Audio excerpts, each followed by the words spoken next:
Debates vascaínos. Olha, é uma semana muito difícil, tá muito triste.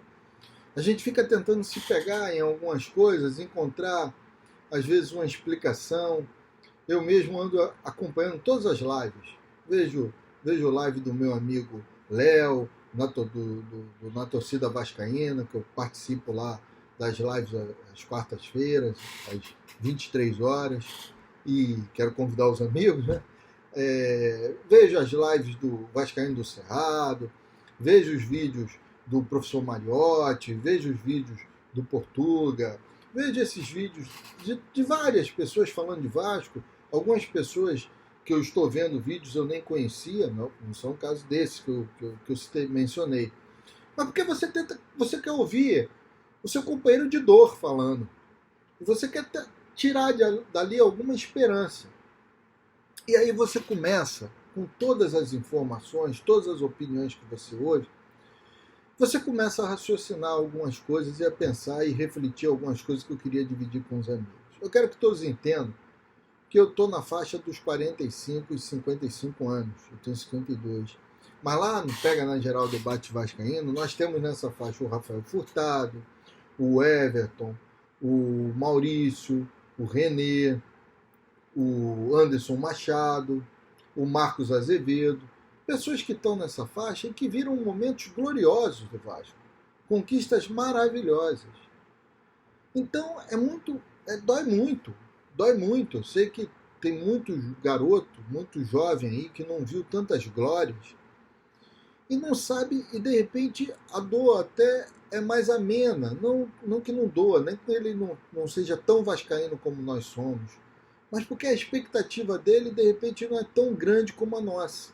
Porque nós vimos grandes momentos, grandes conquistas. E não foram poucos, não, foram muitos. Durante muito tempo, na maior parte da minha vida, eu vi grandes conquistas. E aí a gente começa a se questionar, será que o vascaíno, às vezes ele não é induzido por falsas versões que te induzem a levar alguma coisa? Será que nós fomos justos com o senhor Eurico Miranda quando alçamos o senhor Eurico Miranda ao inimigo número 1 do Vasco? Será que nós somos justos? Né? Eu não estou aqui querendo dizer que o senhor Eurico Miranda não teve erro. Ele teve erros, vários erros. Um erro para mim que foi trágico foi o do SBT, mas foram vários erros. Mas quantos acertos o senhor Eurico Miranda não teve? Quantas jogadas, estratégias geniais ele montou por ser um profundo conhecedor da legislação esportiva. Quem lembra o lance da primeira decisão contra o Palmeiras, do primeiro jogo da final do Brasileiro contra o Palmeiras, quando ele orienta o Edmundo a forçar o vermelho, porque ele garante que o Edmundo iria jogar a final se forçasse o vermelho. Quem lembra da manobra para a contratação do Bebeto?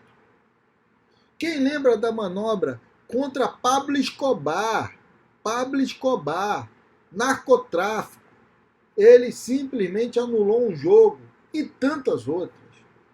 Então será que foram só erros? Será que ele merecia esse pedestal do malvadão que as pessoas colocaram? Será que não era para ser menos, para a gente reconhecer erros e acertos, muitos acertos, tantos títulos? O senhor Eurico Miranda, como dirigente do Vasco, é o dirigente que mais títulos ganhou. Foram 3 brasileiros, uma Libertadores, 2 finais de Mundial. Tudo foi feito. Tantos cariocas, uma supremacia em cima do maior rival, bailes em cima do maior rival, chocolate. E de repente nós alçamos esse homem, não que ele fosse perfeito, eu mesmo denunciei o senhor Eurico Miranda, porque, mas não denunciei de ouvir dizer, não denunciei de achismo.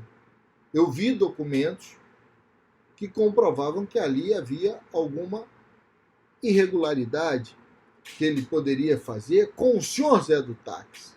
E eu levei esses documentos e apresentei num programa que provavam que poderia haver alguma irregularidade nisso.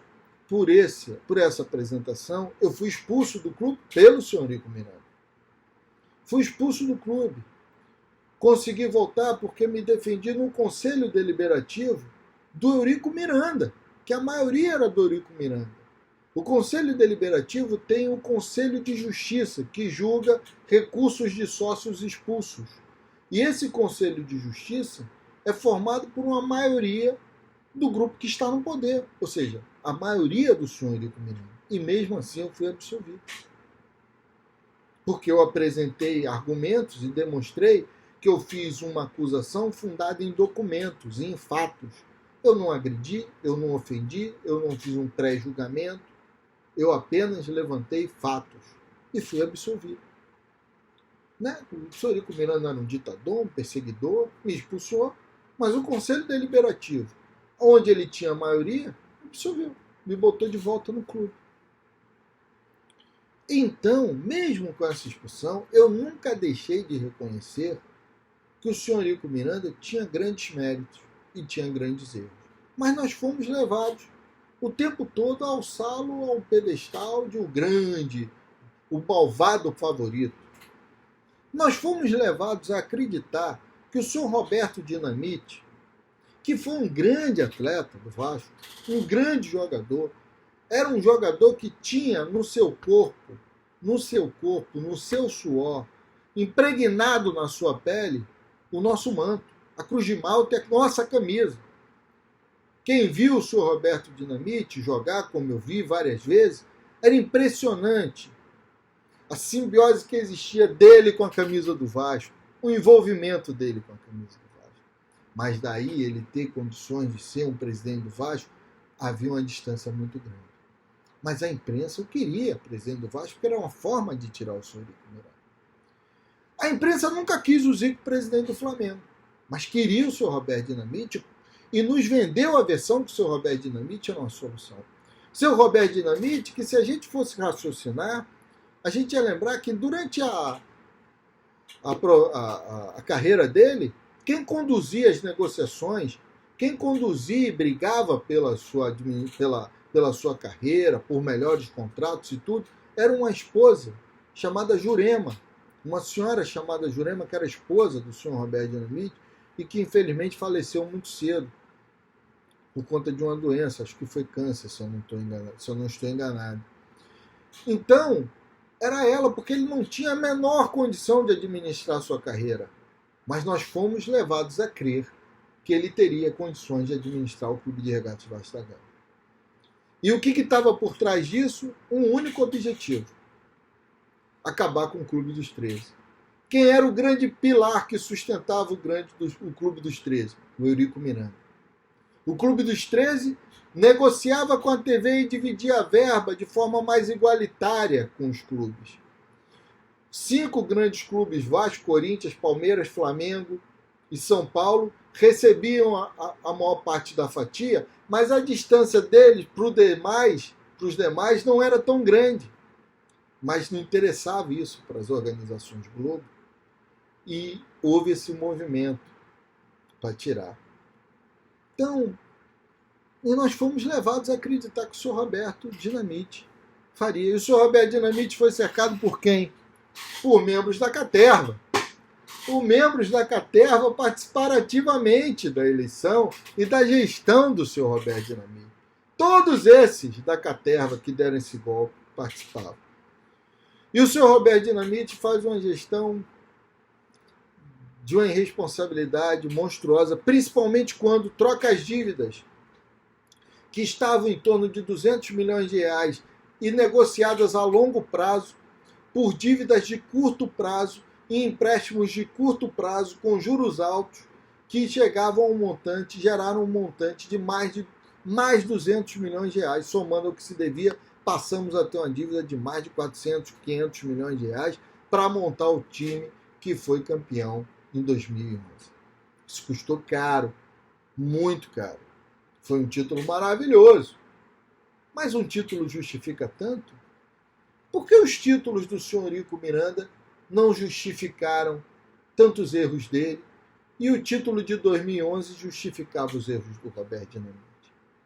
O Roberto Dinamite foi rebaixado como presidente do clube 2 vezes, sendo que na primeira vez ele pegou o time antes da metade do Campeonato Brasileiro, estava fora da zona do rebaixamento e o time foi rebaixado com ele e ele foi festejado pela torcida. Ele foi aclamado pela torcida. Eu não me lembro na história do futebol de um time que foi rebaixado e teve seu presidente aclamado. O Roberto Dinamite foi. Aí veio o sentimento não pode parar. E a torcida, de novo, foi naquela versão. E eu me incluo nisso. Eu não estou criticando ninguém.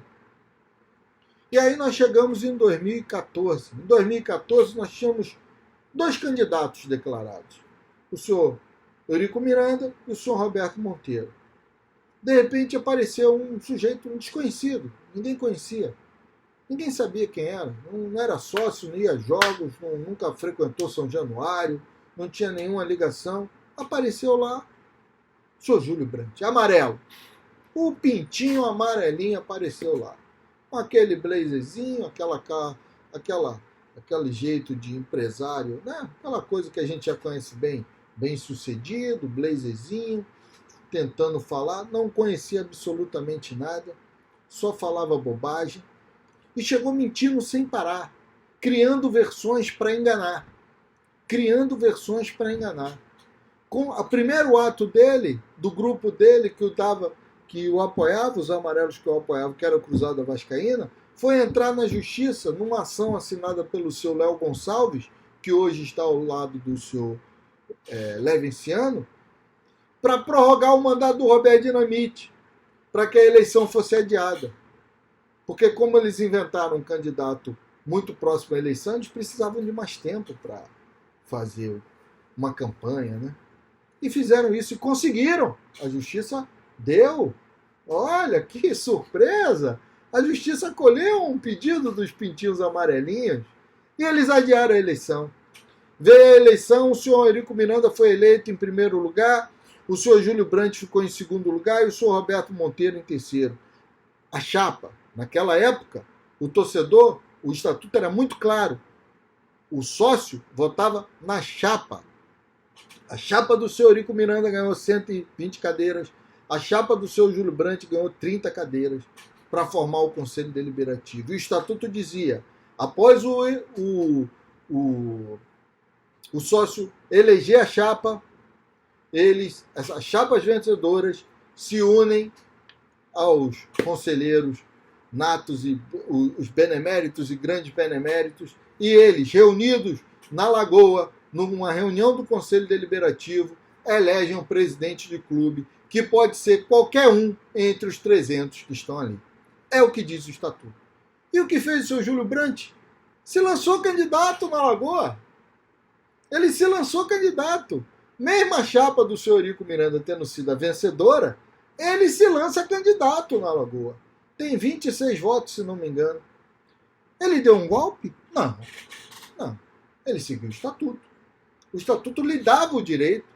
O estatuto dizia qualquer um dos 150 eleitos e dos 150 que estão lá, beneméritos e grandes beneméritos, pode se oferecer e se candidatar a presidente da Assembleia, da diretoria administrativa. E assim ele o fez. E ninguém questionou, ninguém disse que ele tentou dar um golpe. 3 anos depois vem a eleição de 2018. Sai Campelo, Júlio Brandt de novo e o senhor Eurico Miranda, já muito debilitado. E o senhor Campelo e o senhor Júlio Brandt, que tinham grupos completamente distintos, que não tinham nenhuma convergência, se unem com o objetivo qual? Aquele mesmo que começou lá atrás, sempre começou a derrotar o senhor Eurico Miranda. Então, para derrotar o senhor Eurico Miranda, o grupo do senhor Campelo e o grupo do senhor Júlio Brandt se unem numa união de muito amor e paz.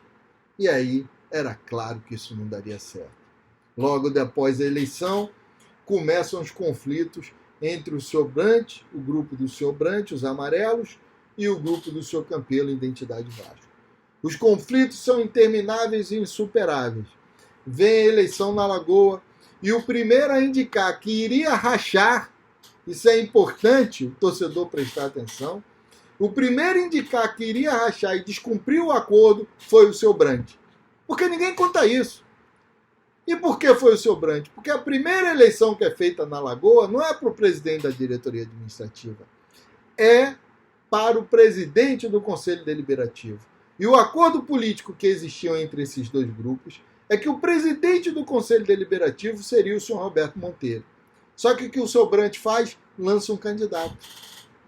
Ele indica que quer rachar, porque ele acha que não iria perder, que a pressão da torcida, por causa da campanha dele de marketing, aquele de internet e tudo, iria covardar os conselheiros, que tinham direito a votar em quem quisesse. E os conselheiros votam e escolhem o Roberto Monteiro, que é lançado candidato. E depois o Roberto Monteiro, então, abre a votação para escolher o presidente da diretoria administrativa. O seu Brandt se lança candidato, porque o estatuto permite, e o senhor Campelo se lança candidato, porque o estatuto permite. E aí nós temos uma escolha difícil, porque nós temos um Brandt que sabemos quem era, que está provando quem era, mas nós já sabíamos lá de trás, e o grupo dele já estava com Roberto Dinamite, já usava todo tipo de artimanha, já vendia versões falsas, já enganava, já usava toda a artimanha baixa da mentira, da fofoca, da discórdia, e depois se passava por bonzinho, a gente conhecia tudo isso, e a gente tinha o senhor Campelo, que o histórico dele era o quê? Um homem que era médico do clube, que era associado do clube, que conhecia o clube há muito tempo, que era um médico aparentemente bem sucedido, e por maioria se votou no senhor Campelo. Eu vejo as pessoas dizendo que o senhor Eurico Miranda teve participação nisso. Não teve participação nenhuma, eu estava lá. O senhor Eurico Miranda só disse o seguinte: se tiver um racha nessa chapa e o grupo Identidade Vasco lançar um candidato, eu vou votar no candidato deles, eu não vou votar nunca no Brandt. E foi isso que aconteceu. Não teve negociação, não teve nada. Só que o racha, relembrando, aconteceu inicialmente pelo Brandt, ao lançar um candidato à diretoria administrativa, à presidência do Conselho Deliberativo. Só que as pessoas não sabem disso, e quem sabe não conta. E aí veio agora esse... E aí o que acontece? O que o senhor Brandt faz? É golpe! É golpe! Golpe, não é golpe. É golpe. Porque, veja bem, como é que existe uma ilegalidade numa eleição estatutária que respeitou ipsiliteris integralmente o que está previsto no estatuto? Como é que alguém compra essa narrativa? Como é que a torcida do Vasco compra essa versão? Por que o povo americano não compra a versão que a eleição do Trump foi um golpe? Por que não compra essa versão? Se o Trump foi menos votado que a Hillary Clinton, só que ele ganhou nos estados mais importantes, ele ganhou mais delegados, e são os delegados que elegem um presidente. E olha que diferente do Vasco, o americano não vota numa chapa, não vota no delegado, o americano vota no presidente. Então a Hillary ganhou em número de votos, mas o Trump ganhou em número de delegados. E por que não foi golpe? Porque é constitucional. É o que aconteceu no Vasco. Era estatutário. Mas a torcida criou. E eles, os amarelos e os roxos, a caterva, eles criaram essa versão para quê? Para justificar o golpe que eles pretendiam dar. Tomar o Vasco de assalto, usar tráfico de influência, mentir, enganar, ludibriar. Quem não se lembra da cara de pau do senhor Brandt no dia da eleição do dia 7, quando saiu a decisão? Ele dizendo, pô, pelo amor de Deus, isso é um absurdo, mais uma eleição judicializada no Vasco, que absurdo, quando foi ele que tramou tudo. Isso não para. E aí vem, essa caterva assume o poder e dá continuidade à gestão Campelo. Por que dá continuidade à gestão Campelo? Que 3 meses depois do seu Campelo assumir o clube, em 2008, ele racha com a base dele, Identidade Vasco. O Identidade Vasco racha apontando e fazendo uma série de denúncias contra a administração Campelo, pedindo para que fosse aberto sindicâncias, que se fosse investigado, se fosse apurado as denúncias, E quem impediu que todas as sindicâncias e todas as denúncias feitas contra o senhor Campelo fossem investigadas? Os roxos e os amarelos. Eles não permitiram nenhuma investigação, nenhuma abertura. E quem deu apoio depois que o Grupo Identidade Vasco saiu da base do Campelo? Os roxos e os amarelos. Eles foram para lá dar apoio. E continuaram. Agora, quando o Salgado ganhou, nessa farsa, a Caterva ganhou a farsa. Ele não ganhou a eleição, ele ganhou a farsa. Quando o senhor Salgado ganha a farsa, ele continua a gestão Campelo, mantém os administradores, mantém o VP de futebol, continua a gestão Campelo. Mas ele não está preocupado. Ele estava preocupado em receber o dinheiro dele. E aí vem o estelionato eleitoral, que ele na campanha diz que tinha 70 milhões. Mas se ele tivesse 70 milhões, será que ele precisava dizer que o primeiro recurso que entrasse no Vasco ele ia pagar ele mesmo? Não, ele tinha 70 milhões, ele tirava o dinheiro dos 70 milhões e se pagava. Um débito que ele não diz quanto é, como foi gerado, qual a origem, qual o valor histórico, os juros que ele está cobrando, quando ele... Nada! Não se sabe nada. Ele diz que deve, não tem um documento para provar que ele emprestou, não tem na contabilidade do clube a entrada desse dinheiro, mas ele diz que emprestou, que deve e pronto, e acabou. E ele vai se pagar. Coisa em torno de 8 milhões de reais, pelo que se diz, pelo que se sabe. E aí, para contribuir, para acabar com tudo, para jogar nossa história, na tentativa de jogar nossa história na lama, ele simplesmente, depois do jogo do Flamengo, ele dá a seguinte declaração, que para os jogadores do Vasco, na semana que o Vasco ia jogar contra o Fortaleza e contra o Inter, ele dá a declaração fantástica. Olha, eu quero dizer que o primeiro recurso que entrar no clube eu vou usar para pagar as pessoas físicas que emprestaram dinheiro ao clube, e eu vou usar, inclusive, para ser bem honesto, eu vou me pagar também, que eu estou nesse rol. Ou seja, eu vim para botar meu dinheiro no bolso. E não vou pagar vocês, jogadores. É a mensagem de incentivo que ele dá ao time. O que aconteceu? O time perde de 3-0 para o Fortaleza, numa apresentação bizonha. O time perde de 2-0 para o Inter, num segundo gol inacreditável, sem sangue, sem vontade. E o time tem mais uma atuação apática contra o Corinthians, que ficou pedindo o tempo todo: façam um gol, tenham vontade, chutem, chutem. O time nem chutar direito chutava. Então, é isso, na minha opinião. Claro que tem outros fatores, mas é isso que aconteceu. E é isso que nós temos que estar atentos, temos que começar a questionar as versões. Eu não estou fazendo esse vídeo aqui, eu sei que está mais do que longo, para todo mundo concordar comigo, não. Para todo mundo dizer que está certo. Eu estou apenas refletindo com os amigos. Será que não é o momento de nós acabarmos com as versões? Parar de ficar inventando inimigo? Eu vejo gente criticando o senhor Roberto Monteiro. Eu não sou advogado do senhor Roberto Monteiro, mas criticando por quê? Eu quero que as pessoas que criticam me digam qual foi o cargo administrativo que o senhor Roberto Monteiro teve, onde ele mexeu com o dinheiro do Vasco, onde ele usou o dinheiro do Vasco para alguma coisa. Como é que você acusa o Roberto Monteiro de ter feito alguma coisa? Como é que você acusa uma pessoa sem você ter provas e documentos para mostrar o que a pessoa fez? Ou sem você ter fatos? Quando a gente acusa a Caterva, os fatos estão aí, escancarados, na cara. Os fatos estão tão na cara que eles não têm o menor desplante, a menor cara de pau, a menor sensibilidade de fazer assim para o torcedor, para o sócio e para o estatuto. E o irresponsável ainda diz que vai fumou o estatuto. Então é isso que nós estamos vivendo no Vasco. Uma expectativa terrível.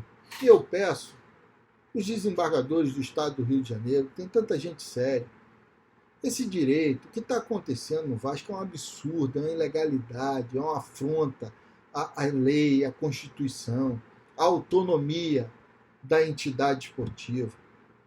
Por favor, tenham um pouco de clareza e analisem com cuidado esse processo, que vocês vão ver os absurdos que existem nele. É a nossa esperança.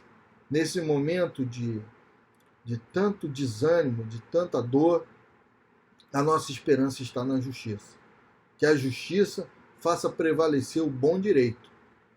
Eu não estou aqui, e já disse aos amigos, não conheço o seu Levenciano, nunca falei com ele, nunca conversei com ele, nunca estive numa live com ele, mas reconheço que ele foi o presidente eleito. E para que a institucionalidade do clube volte, para que o clube possa ter um pouco de paz para passar e tentar sobreviver a mais essa queda para a segunda divisão, nós precisamos ter um presidente legítimo sentado na cadeira. E é isso que eu peço ao TJ do Rio de Janeiro, que reveja isso com a máxima urgência. Essa caterva tem que sair de lá o quanto antes.